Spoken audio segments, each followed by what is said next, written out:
श्री राम अष्टपचाश सर्ग। संपाति का अपने पंख चलने की कथा सुनाना, सीता और रावण का पता बताना तथा वानरों की सहायता से समुद्र तट पर जाकर भाई को जलांजलि देना। जीवन की आशा त्याग कर बैठे हुए वानरों के मुख से यह करुणाजनक बात सुनकर संपाति के नेत्रों में आंसू आ गए। उन्होंने उच्च स्वर से उत्तर दिया, वानरों, तुम जिससे महाबली रावण के द्वारा युद्ध में मारा गया बता रहे हो, वह जटायु मेरा छोटा भाई था। मैं बूढ़ा हुआ, मेरे पंख जल गए, इसलिए अब मुझ में अपने भाई के वैर का बदला लेने की शक्ति नहीं रह गई है। यही कारण है कि यह अप्रिय बात सुनकर भी मैं चुपचाप सहे लेता हूं। पहले की बात है, जब इंद्र के द्वारा वृत्तासुर का वध हो गया, तब इंद्र को प्रबल जानकर हम दोनों भाई उन्हें जीतने की इच्छा से पहले आकाश मार्ग के द्वारा बड़े वेग से स्वर्ग लोक में गए। इंद्र को जीतकर लौटे समय हम दोनों ही स्वर्ग को प्रकाशित करने वाले अंशुमाली सूर्य के पास आए। हम में से जटायु सूर्य के मध्याह्न काल में उनके तेज से शिथिल होने लगा। भाई को सूर्य की किरणों से पीड़ित और अत्यंत व्याकुल देख मैंने स्नेहवश अपनी दोनों पंखों से उसे ढक लिया। वानर शिरोमणियों, उस समय मेरे दोनों पंख जल गए और मैं इस विंध्य पर्वत पर गिर पड़ा। यहां रहकर मैं कभी अपने भाई का समाचार न पा सका। आज पहले पहल तुम लोगों के मुख से उसके मारे जाने की बात मालूम हुई है। जटायु के भाई संपाति के उस समय ऐसा कहने पर परम बुद्धिमान युवराज अंगद ने उनसे इस प्रकार कहा, रुद्रराज, यदि आप जटायु के भाई हैं, यदि आपने मेरी कही हुई बात सुनी है और यदि आप उस राक्षस का निवास स्थान जानते हैं तो हमें बताइए। वह अदूरदर्शी नीच राक्षस रावण यहां से निकट हो या दूर, यदि आप जानते हो तो हमें उसका पता बता दें। तब जटायु के बड़े भाई महातेजस्वी संपाति ने वानरों का हर्ष बढ़ाते हुए अपने अनुरूप बात कही। वानरों, मेरे पंख जल गए, अब मैं बेपर का गिद्ध हूं। मेरी शक्ति जाती रही, अतः मैं शरीर से तुम्हारी कोई सहायता नहीं कर सकता, तथापि वचन मात्र से भगवान श्री राम की उत्तम सहायता अवश्य करूंगा। मैं वरुण के लोकों को जानता हूं। वामन अवतार के समय भगवान विष्णु ने जहां जहां अपने 3 पग रखे थे, उन स्थानों का भी मुझे ज्ञान है। अमृत मंथन तथा देवासुर संग्राम भी मेरी देखी और जानी हुई घटनाएं हैं। यद्यपि वृद्धावस्था ने मेरा तेज हर लिया है और मेरी प्राण शक्ति शिथिल हो गई है, तथापि श्री रामचंद्र जी का यह कार्य मुझे सबसे पहले करना चाहिए। एक दिन मैंने भी देखा, दुरात्मा रावण सब प्रकार के गहनों से सजी हुई एक रूपवती युवती को हरकर लिए जा रहा था। वह मानिनी देवी हा राम हा लक्ष्मण की रट लगाती हुई अपने गहने फेंकती और अपने शरीर के अवयवों को कंपित करती हुई छटपटा रही थी। उसका सुंदर रेशमी पीतांबर उदयाचल के शिखर पर फैली हुई सूर्य की प्रभा के समान सुशोभित होता था।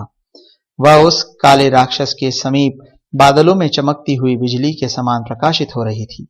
श्री राम का नाम लेने से मैं समझता हूं वह सीता ही थी। अब मैं उस राक्षस के घर का पता बताता हूं, सुनो। रावण नामक राक्षस महर्षि विश्रवा का पुत्र और साक्षात कुबेर का भाई है। वह लंका नाम वाली नगरी में निवास करता है। यहां से पूरे 400 कोस के अंतर पर समुद्र में एक द्वीप है, जहां विश्वकर्मा ने अत्यंत रमणीय लंकापुरी का निर्माण किया है। उसके विचित्र दरवाजे और बड़े बड़े महल स्वर्ण के बने हुए हैं। उनके भीतर सोने के चबूतरे या वेदियां हैं। उस नगरी की चहारदीवारी बहुत बड़ी है और सूर्य की भांति चमकती रहती है। उसी के भीतर पीले रंग की रेशमी साड़ी पहने विदेह कुमारी सीता बड़े दुख से निवास करती है। रावण के अंतपुर में नजरबंद है। बहुत सी राक्षसियां उनके पहरे पर तैनात है। वहां पहुंचने पर तुम लोग राजा जनक की कन्या मैथिली सीता को देख सकोगे। लंका चारों ओर से समुद्र के द्वारा सुरक्षित है।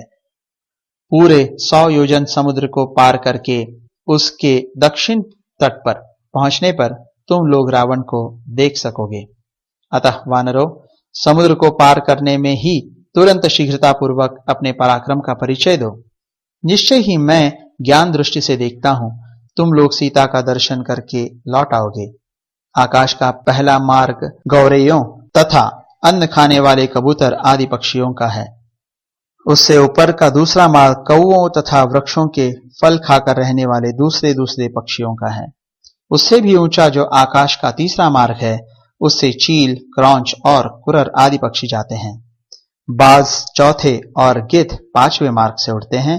रूप, बल और पराक्रम से संपन्न तथा यौवन से सुशोभित होने वाले हंसों का छठा मार्ग है। उनसे भी ऊंची उड़ान गरुड़ की है। वानर शिरोमणियों, हम सब का जन्म गरुड़ से ही हुआ है, परंतु पूर्व जन्म में हमसे कोई निंदित कर्म बन गया था, जिससे इस समय हमें मांसाहारी होना पड़ा है। तुम लोगों की सहायता करके मुझे रावण से अपने भाई के वैर का बदला लेना है। मैं यहाँ से रावण और जानकी को देखता हूँ। हम लोगों में भी गरुड़ की भांति दूर तक देखने की दिव्य शक्ति है। इसलिए वानरों, हम भोजन जनित बल से तथा स्वाभाविक शक्ति से भी सदा 100 योजन और उससे आगे तक भी देख सकते हैं। जातीय स्वभाव के अनुसार हम लोगों की जीविका वृत्ति दूर से देखे गए दूरस्थ भक्ष्य विशेष के द्वारा नियत की गई है, तथा जो कुक्कुट आदि पक्षी हैं, उनकी जीवन वृत्ति वृक्ष की जड़ तक ही सीमित है। वे वहीं तक उपलब्ध होने वाली वस्तु से जीवन निर्वाह करते हैं।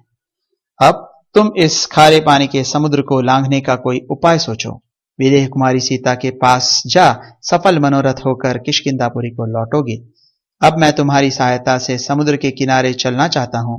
वहां अपने स्वर्गवासी भाई महात्मा जटायु को जलांजलि प्रदान करूंगा। यह सुनकर महापराक्रमी वानरों ने जले पंख वाले पक्षीराज संपाति को उठाकर समुद्र के किनारे पहुंचा दिया और जलांजलि देने के पश्चात वे पुनः उनको वहां से उठाकर उनके रहने के स्थान पर ले आए। उनके मुख से सीता का समाचार जानकर उन सभी वानरों को बड़ी प्रसन्नता हुई। इस प्रकार श्री वाल्मीकि निर्मित आर्ष रामायण आदि काव्य के किष्किंधा कांड में 58वां सर्ग पूरा हुआ।